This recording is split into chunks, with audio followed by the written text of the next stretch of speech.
So hey guys, it's Jackie and Jessie and Jamie. I'm here with a completely different kind of video for you guys today. I happen to be in St. Louis, Missouri with both of my daughters, which does not happen very often. Our family is truly scattered all over the United States, and so when we get together, I thought I'd really take this opportunity, number one, to stamp with them, and we have been stamping all day. You should see behind the camera footage. We pushed everything away. Now we decided it was wine time, so we had to get wine out, but we wanted to chat a little bit.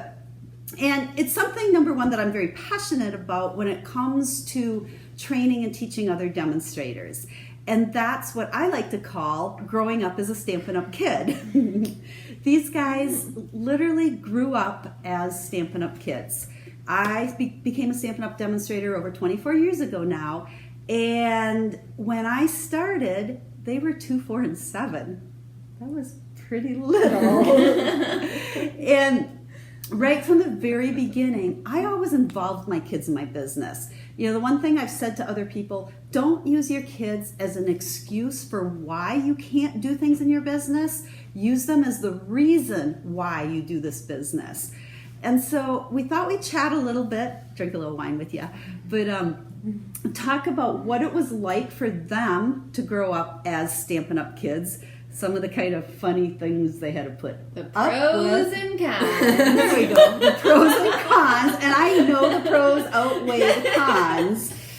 But also, now that they're adults and professional adults, have professional jobs, they laugh. I'm an adult. Yes, you are. But I really think there's a lot of things that, having grown up in this business, it shaped them, who they are, and really help them learn a lot of valuable life skills.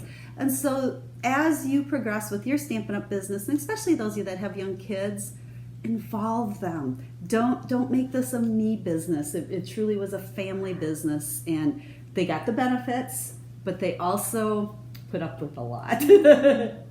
So I want to just kind of go back a little bit and ask these guys a few questions to kind of get them to share. This really is impromptu, but to get them to share some of the things, what it was like growing up as a Stampin' Up Kid. And fortunately, they're old enough that they're adults, so we can't turn me into like CPS for using child labor or anything. So what are some of your earliest memories of me doing this business? Stickering catalogs. How many thousands of catalogs do you think you stickered? So many. We started doing that before I think we were even strong enough to lift a box of catalogs. I remember going into the garage and having to cut open the shipping boxes to take the individual boxes out to carry them into the house. Mm-hmm. Yeah, because that was back in the day when I used to do the big rubber stamp conventions. Mm-hmm. And it was before catalogs were online and stuff, so I would probably order 150 boxes of catalogs. UPS wasn't so happy on those days. So there was a lot, all of them. And they just so happened to always arrive when you were out of town. That too. I don't know if you were like at convention or you were always someplace when they arrived. Always. So, kind of a funny story. Maybe it's not funny, but my son, who is not here with us, he stickered a lot of catalogs as well. He was part of this, just like the girls were part of this. And he was in the Marines and he was injured, and that's a whole nother story. But he was diagnosed with PTSD. But he kiddingly, I hope, lovingly, I hope, probably a combination of everything, claims his PTSD has to do with all the catalogs he had to sticker. So speaking of, I guess that's a good lead into, I used to do the big rubber stamp convention. So, and then actually it was not only the conventions, but it was all the stamp parties I did that these guys tagged along, and they were right there as pretty young kids. Remember doing the stamp conventions and the booths? Yeah. I remember we'd usually have our own little spot in the booth, and we'd be doing either a demo or running the make and take. That one year when the tattoo stamp set and the ink was skin friendly with the pens, the markers remember sitting there. I think we probably switched on and off, but we would sit there at the booth and all the kids would come up and we would be tattooing all the kids. I mean, we're talking, you were probably 10-ish. Probably. You know, and I think what I remember is, I mean, this is a big a rubber stamp convention, and it's all adults. Mm-hmm. And here these guys at, you know, probably 10 years old-ish would sit there and communicate with adults. Adults would come up, they would be demonstrating, they would be doing a make and take, showing products. But I think that's a very valuable life skill that you guys learn, because you are not afraid to talk to adults. And they never were. They have a respect for adults, but they don't have that fear that so many kids your age tend to get with adults or authorities. You know, they can't talk, they can't communicate. And I've never had an issue with public speaking, Yeah. which I know is really hard for some people, or like being in middle school and high school when we have to give presentations or speeches, and people freak out, but never an issue. I think it's weird though. I most of the time would rather give a talk to 400 strangers versus like my colleagues. Like, I feel like that's a weird perception that I think a lot of our generation doesn't have, is that put me in front of all these strangers and a big group of people. Easy breezy. So speaking of 400 strangers, so back in the day I used to do demonstrator training events. Once a year, we called it the spring seminar. That was so unique. But it really was a family affair. At one point in this event went on for many years, and it grew and grew and grew. And I think at the biggest, it was probably about 450-ish demonstrators that were there. And we rented out a big high school, and we had lots of stuff going on. But one of the big things was presentations up on stage. So at this one, and again, we were trying to figure out how old you guys were. I'm thinking they were 12 and 14. Something like that, maybe a little bit younger. But they, behind my back, I had no idea. They secretly had been putting together their own presentation called Growing Up as a Stampin' Up Kid. That's why this name has kind of... But they completely, I mean, basically kicked me off stage. Had a PowerPoint presentation, had, you know, everything, and they got up there and they spoke in front of 450 Stampin' Up demonstrators. Pays off when Dad's the one running the AV. Makes everything easier. So, but, you know, again, it's just a matter of, I involved them, and they grew and developed who they were based on that. And we're kind of going out of order, because I want to zoom way back to when we first started. And I asked them their one of their earliest memories of me being a demonstrator. I think one of the other things that probably comes to their mind, if I prompt them a little bit, it was the fact that they weren't in daycare. I was working full time, and they were at least home with me. But I probably didn't pay 100% attention to all of their needs. And they spent a lot of time doing what? Watching Barney. Watching Barney. It was back in the day of Barney. Yeah, we watched a lot of Barney. So, but you know, it was, you were involved, I was home, you know, and again, that leads, don't use your kids as an excuse, because they're really the reason, part of the reason I did this business was so that I could be home. And you were able to chaperone all of our school field trips. Exactly. You know, I could do that. You know, my business now is quite big, but back in the day, my goal was to pay for preschool and piano lessons. Yeah, I have a lot of musical talent from that. Probably a waste of money, looking back. Preschool was all right, but I made it through school. The music talent didn't stick at all. But seriously, that was my why. That was the reason I did this, was so that we would have the money to send them to those things, because otherwise we wouldn't. So they did benefit a lot. You know, I think part of them growing up as a kid, they, like I said, they've kind of developed a lot of skills, life skills. Are there things that you can come up with that, because of being part of the business or seeing what went on at home, helped you as you grew up and became adults? I think my biggest thing is I was actually just talking about this at work the other day. Someone asked where my work ethic and my drive comes from in my organization, because I'm very organized and type A. And I said it was watching you through the business.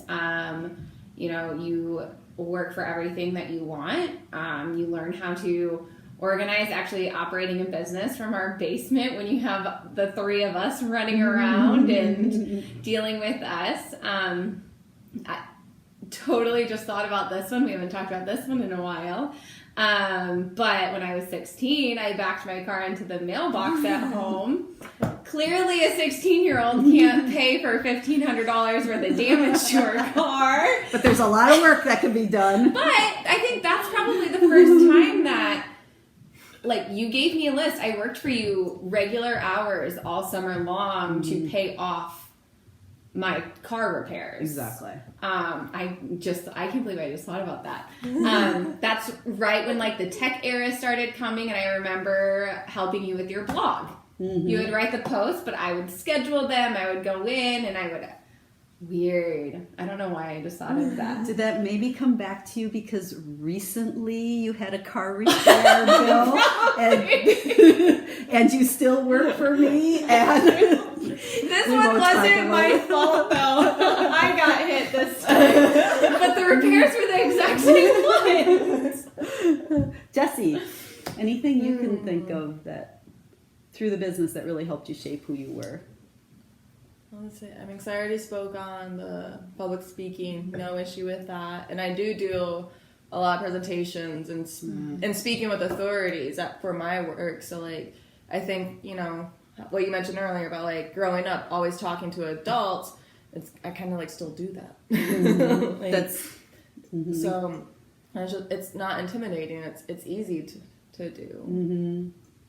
So, and I guess we've kind of come full circle in many ways, because now as they've become adults and have moved far away, which makes me really sad, but Jami has become more involved in my business, and those of you that are on my team especially probably recognize her face, her name. You see it on our team Facebook group, because she is my virtual assistant. We try to figure out what kinds of things she can do from afar, but again, she understands the business. She's always been in the business, and now it's kind of taking it one step further, and she actually gets paid. I do. So, any other quick thoughts?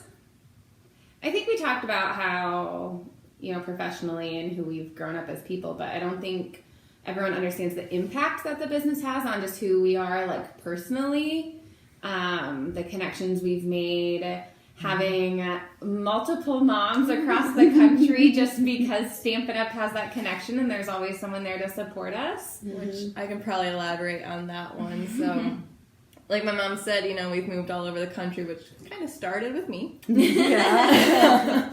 After graduating high school, Michigan's cold. I did not want to stay there.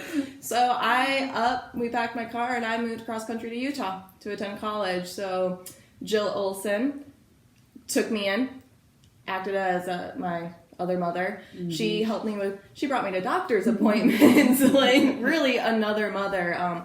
Go down and be with her family for Sunday dinners quite often. And then Jami did follow me out there, so Jill was another mother to her as well. And yeah, that relationship there, it's not just with Jill herself, but her husband and her kids. And it just felt such a part of that family. Shout out to the Olsons, if any of you see this. We love miss you. So I don't know if it's a good thing or a bad thing. I want to throw on the fact that she probably would have never moved as far away to Utah if it was not for this business. Because I would have never known the Olsons.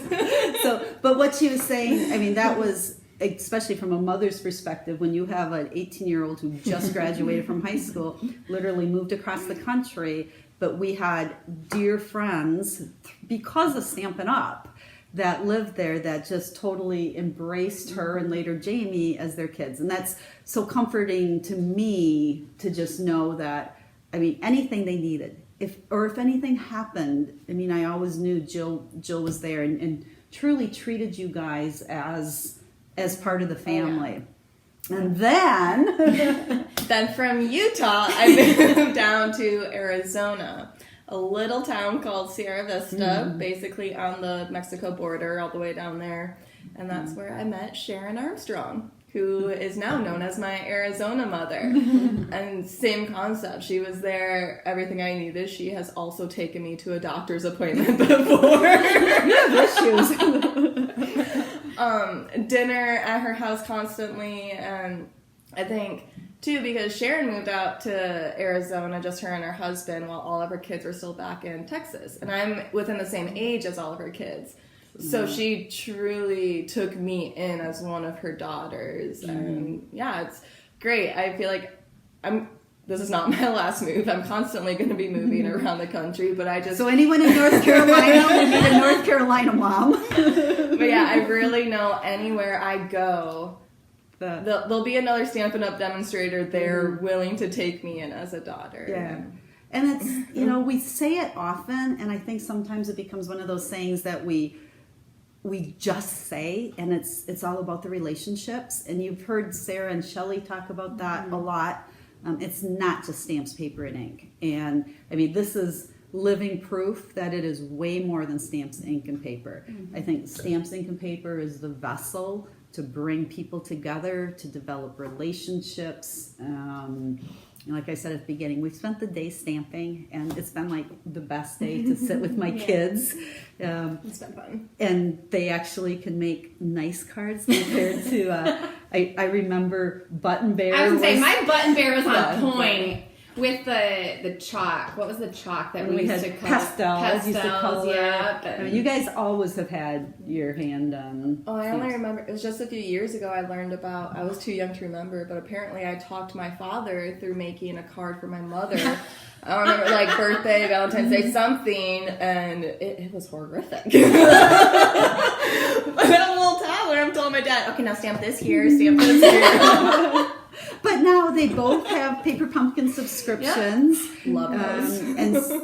And plus they do just buy stuff and stamp and are good about sending cards to their friends and thank you cards and sympathy cards and thinking of you cards. And that's kind of a, sadly, with this generation, I'm afraid we're going to lose that because our young adults in this generation don't send the cards like we do or used to do. And I think it's coming back though. I think it is. A big part of what we're doing today is my roommate, her New Year's resolution was going to be, I'm going to send birthday cards every single month to everyone I know with a birthday. And so we're doing a lot of birthday cards for her right now, so she has them. But she's never stamped before, and she's killing it, and she's doing great. And those paper pumpkins and card kits are fantastic for people like that. And I mean, my favorite is the memories making memories. Memories and more. Memories and more. Sorry, my bad. But I love the scrapbook. And that type of scrapbook or that style is so easy. Just throw in a picture, throw in some cardstock, write a little note, and I love it. So and that's great because this is the generation that we as Stampin' Up demonstrators, this is the generation we want to reach now. They're our new stampers, and they're the ones that are going to continue the memory keeping, the scrapbooking, the card making. And well, we're a DIY generation. We want to do everything ourselves. That's very true. So why don't we do our own cards? Yeah. We'll do it. We'll build tables. We'll build picture frames. We'll do everything by ourselves, except for making a card. That's kind of the easiest of everything. We're working on changing that. Yes, we are. So, anyways, guys, thank you for letting us just share kind of a part of our life, our story, our wine, our really good, by the way. So, but bottom line is, if you are trying to build a Stampin' Up business and you've got young kids or maybe young grandkids, involve those kids. Involve your husbands. If Dad was here, he would be right here as part of that. He's very involved, always has been. Don't let it become, this is all about me, this is my business. Put yourself in a box. Involve them. It will grow them. It will change them. It will shape them for the better, for the good. So that's it, guys. Thanks so much. Thank you for letting me share my daughters with you for just a little second. And We'll talk to you again later. Have a Stamp Happy Day. Bye.